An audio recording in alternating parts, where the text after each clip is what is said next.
Som dere kanskje ser og legger merke til, har vi byttet klasse!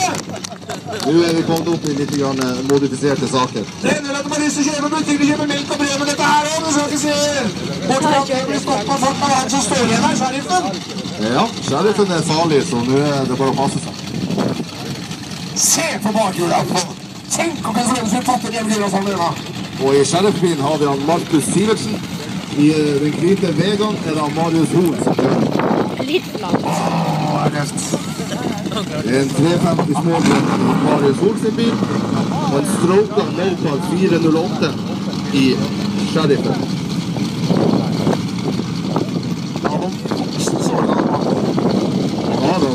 Får du med seg i bakken, så blir det fint. Kurante dekk. Skal vi se, gutter, det her blir spennende.